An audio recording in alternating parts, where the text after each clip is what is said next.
Hi உறவுகளுக்கு வணக்கம். மாவில் ரொட்டி செய்து சாப்பிட்றத விட நல்ல ஹெல்த்தியாக ஓட்ஸும் பனானா வச்சு ரொட்டி செய்து சாப்பிட்டா செம்ம டேஸ்ட்டாக இருக்கும். வாங்க எப்படி செய்யலான்னு பார்க்கலாம். இதுக்கு நான் ஃபஸ்ட்டு வந்து ஓட்ஸ் தான் எடுக்கிறேன். ஓட்ஸ் வந்து ஒரு 250 கிராம் அளவுக்கு எடுக்கிறேன். எடுத்துகிட்டு மிக்ஸி ஜாரில் போட்டு நல்லா பவுடர் பண்ணி எடுத்துகிட்டு வந்துடலாம். கொரகொரப்பு இல்லாமல் நல்ல பவுடராக அரைச்சி எடுத்துகிட்டு வர போகிறேன்.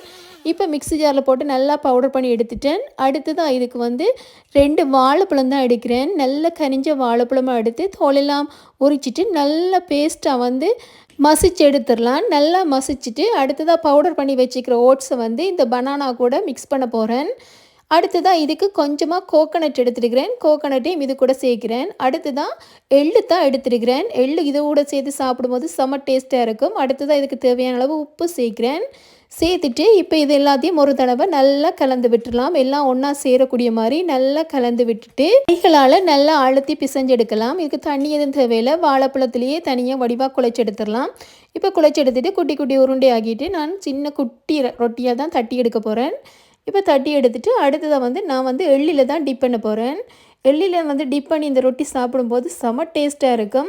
இப்போ குட்டி குட்டி தட்டையாக தட்டிட்டு எள்ளில் டிப் பண்ணி எல்லாத்தையும் ரெடி பண்ணி எடுக்க போகிறேன். இப்போ நான் எல்லாத்தையும் ரெடி பண்ணி எடுத்துட்டேன். அடுத்ததாக அடுப்பில் ஒரு பேன் வச்சு பேன் சூடானதும் கொஞ்சமாக எண்ணெய் பூசி விட போகிறேன். நல்லா எண்ணெய் பூசி விட்டுட்டு இப்போ நான் ரெடி பண்ணி வச்சுக்கிற ரொட்டி எல்லாத்தையும் இந்த பேனில் வச்சு நல்லா வேக வைக்க போகிறேன். இப்போ மேல் பக்கமும் எண்ணெய் பூசி விட போகிறேன். கொஞ்சமாக 2 கீழ் பக்கம் மேல் பக்கமாக எண்ணெய் பூசி விடும்போது நல்லா வேகி வரும். இப்போ என்னோடய ரொட்டி வந்து வேகினதும் அடுத்த பக்கம் நான் திருப்பி விட போகிறேன்.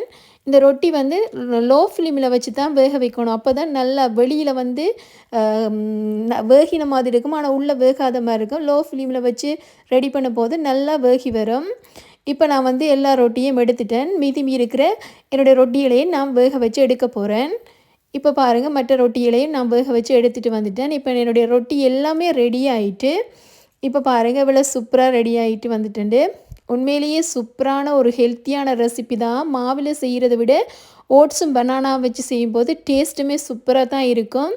கோதுமைமா மைதாமா ஆட்டாமா எல்லாத்துலேயுமே ரொட்டி ட்ரை பண்ணியிருப்போம். ஆனால் அதே மாதிரியே இதுவுமே நல்ல சாஃப்டாக இருக்கும். ஆனால் நல்ல டேஸ்ட்டாகவும் நல்ல ஹெல்த்தியான ரெசிபி தான். அதுவும் வாழைப்பழத்தோடு சேர்த்து சாப்பிடும்போது இந்த ரொட்டி வந்து உண்மையிலேயே செம டேஸ்ட்டாக இருக்கும். ட்ரை பண்ணி பாருங்கள். வாழைப்பழம் சேர்த்து செய்தபடியாக இனிப்பு சுவை இருந்தது. இனிப்பு சுவையில் இந்த எள்ளு சேர்த்து சாப்பிடும்போது உண்மையிலேயே செம டேஸ்ட்டாக இருந்தது. மாவில் செய்கிறத விட ஓட்ஸ் வந்து உடம்புக்கு வந்து ரொம்ப ரொம்ப நல்லது. மாவில் ரொட்டி ட்ரை பண்ணுறத விட ஓட்ஸில் ட்ரை பண்ணுறது உண்மையிலேயே உடம்புக்கு ஹெல்த்தி தான்.